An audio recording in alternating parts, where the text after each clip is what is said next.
Proper plan, proper preparation ensures that the audit process goes smoothly, efficiently and effectively.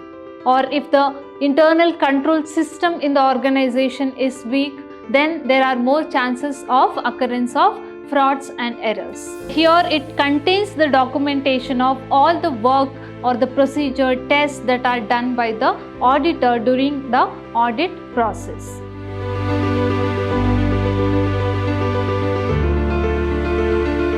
Hello everyone, I am Nikhilavati S, Faculty of Commerce, Vidhyaashram First Grade College, the Temple of Excellence, MYSURU. I welcome you all for the 5th session on the subject Principles and Practices of Auditing. We were discussing in the first chapter, that is Introduction to Auditing. In today's session, let us discuss on the topic Preparation before commencement of a new audit. So here, preparation is for the auditors. What the auditors are to be prepared with before they commence with a new audit. So, preparation before commencement of a new audit means that the auditors has to prepare with certain steps before they go for auditing of a new firm.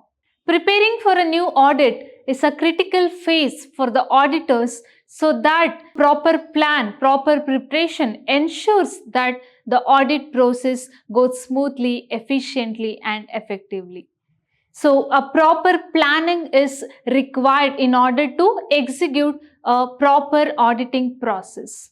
In order to plan a proper audit process, first they need to look into certain steps. So this may include understanding the client and industry. So the first and foremost thing that the auditors must do, the auditor may be an individual or a group of people or an institution or auditing firm.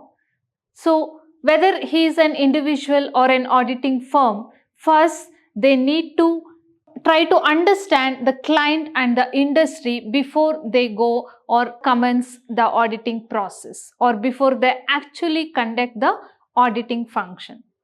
So why understanding the client and industry is important means here the objective is to have a proper understanding about the client and the business. What business they are into, what are their activities, what is the size of the firm, what is the nature of the firm, etc.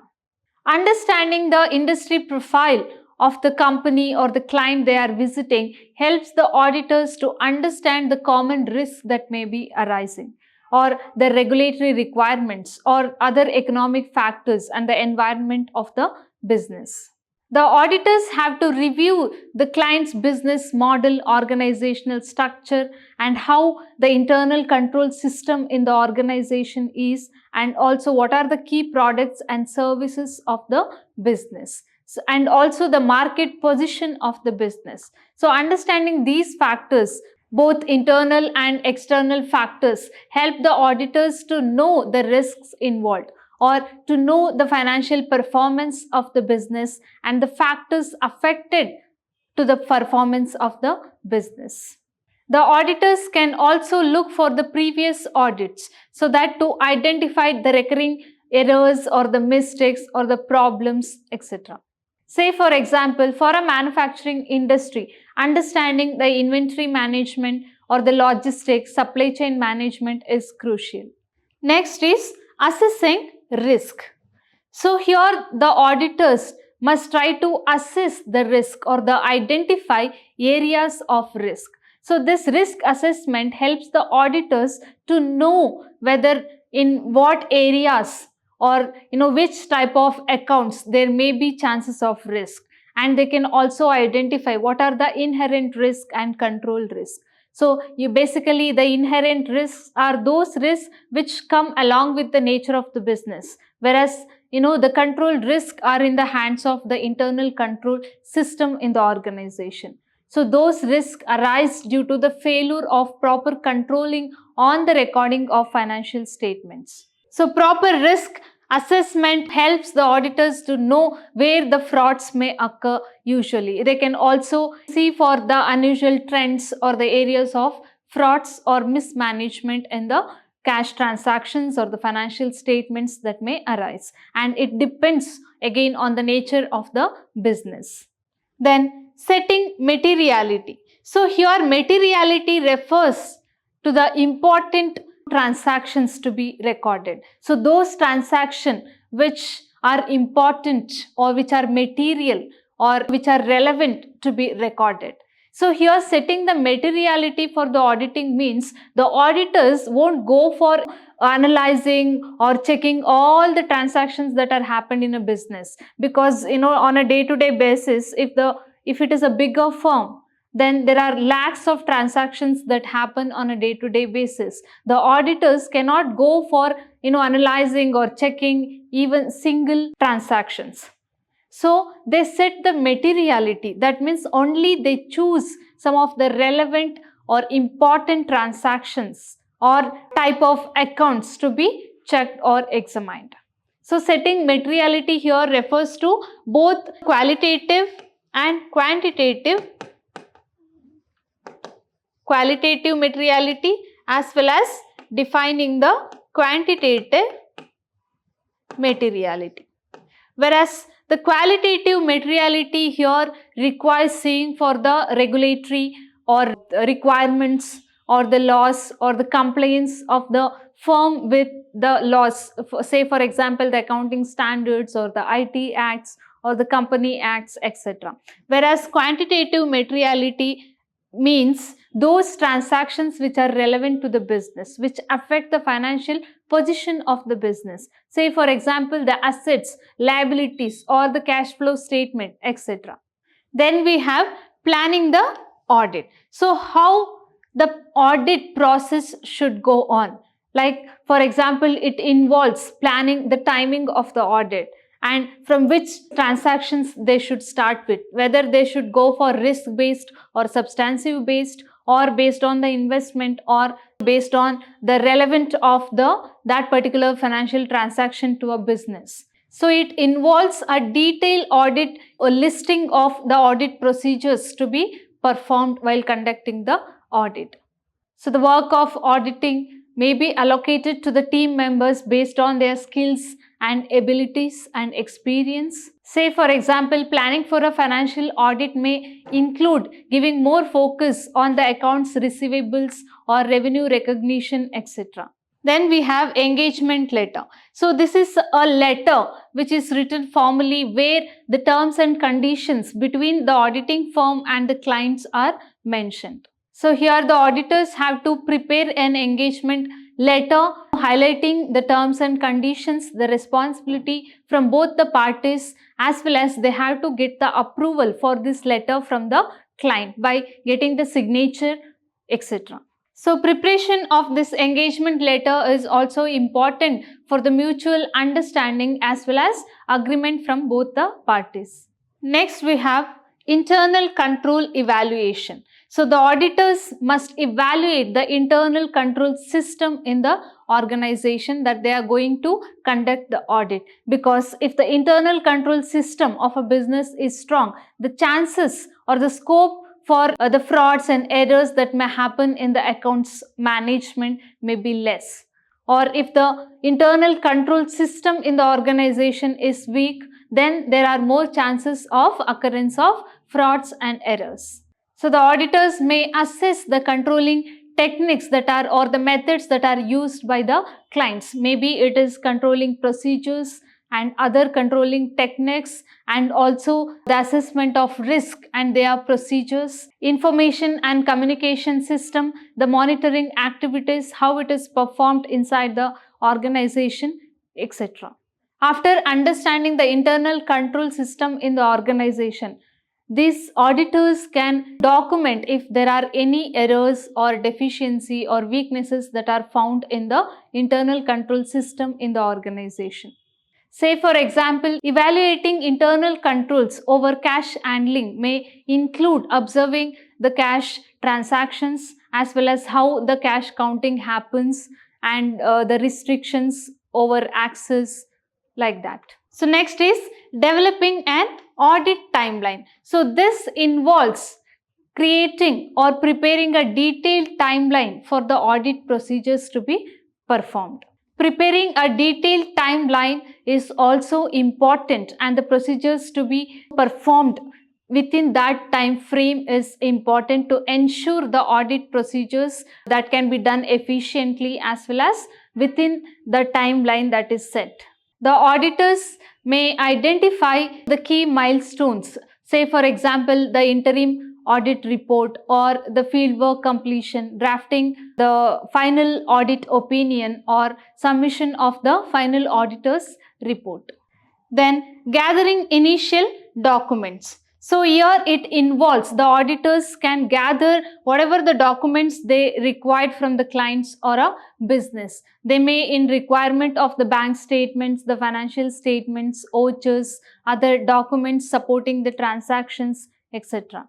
And once they receive the documents, they can review, and if they find any discrepancies or areas which required further investigation, they can ask for the client and get the information. As well as they can hold certain meetings before they actually go for auditing, so that to have conversation regarding their agreements and any problems with the documents they require or the transactions of the businesses or any errors or the areas of risk they are identified. Then team briefing and training. Team briefing and training here means the auditors within the firm, they should make sure that all the team members know what their task is and they know what is the audit objectives, their timeline and the objectives of completing the task and their different responsibilities, etc. Then training here means providing training to the members of the auditing firm regarding the tools and techniques to be used or new statistical methods that may be applied in the process of conducting auditing and any specific issue that is related to the client firm. They should establish clear communication protocols with the auditing members so that they can report how to make the findings or report the findings or escalate some of the issues. Then the final review and adjustments means here the senior auditor or an experienced auditors may check for the auditing plan whether it is set properly or not, whether the tasks are distributed within the members of the auditing firm properly or not, or they can discuss with the client business and make changes if necessary and wherever the adjustment possible regarding the auditing plan, objective and the timeline. So preparing a new audit involves a series of systematic and meticulous steps that need to be followed by the auditors. To ensure that the audit is going to be conducted efficiently and effectively, there is need to know about the auditors like client's firm, assess the risk and gather all the needed documents like that. So moving on to the next topic, that is working papers. So working papers are also called as audit notebook.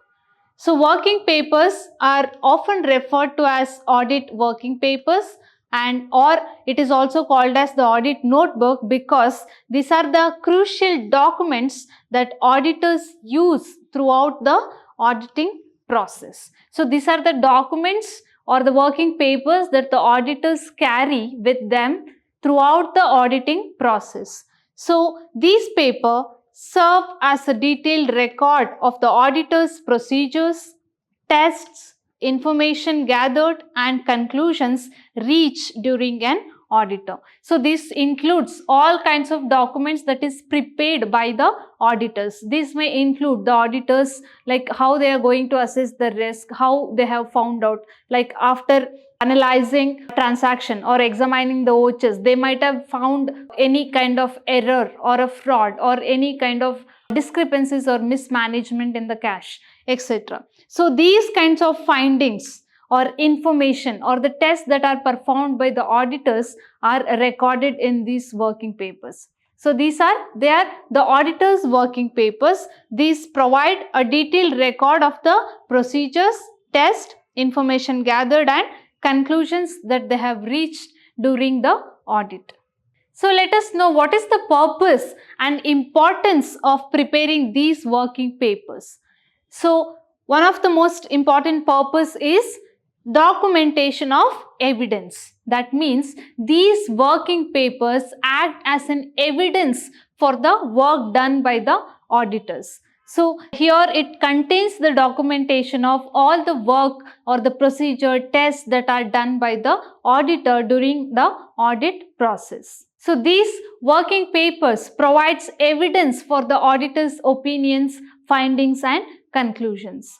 Say for example, copies of bank statement, reconciliation statements or invoices, documents. These provide the verification for the amounts that are mentioned in the financial statements. So next we have is basis for conclusion. So all these working papers and documents, findings that are found out by the auditors will be there in the working papers, and this help the auditors to draw conclusion or a final report by the auditor.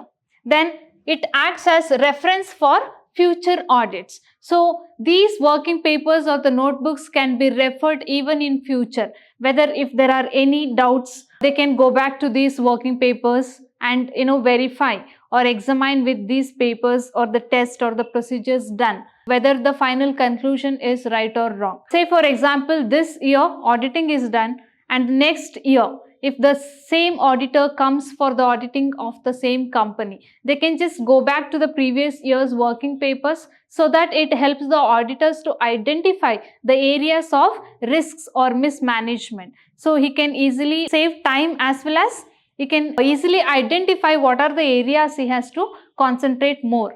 Next we have is review and supervision. So it helps, these working papers helps for the review and supervision, whether the auditing procedures or methods are properly done or not. Say for example, the auditing tasks are assigned with the auditing members of that one particular audit firm.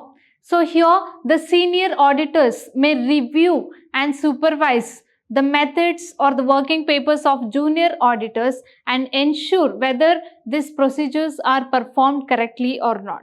So this helps for the review and supervision. And before giving a final submission of the final opinion, whether the company's statements are true or false, they can just go back and refer like the whole working papers, findings, then give a final conclusion. Then it also helps for the legal and professional complaints. So in case of any kind of litigation against the auditors or the firm, these auditing papers helps both the firm and the auditors regarding the findings and conclusion of the auditing procedures, and also the verification of the transactions of the financial statements. So this was all regarding the preparation that need to be made by the auditors before commencement of a new audit, as well as the working papers that the auditors must carry throughout their auditing process. So hope you have all have understood this concept. Thank you.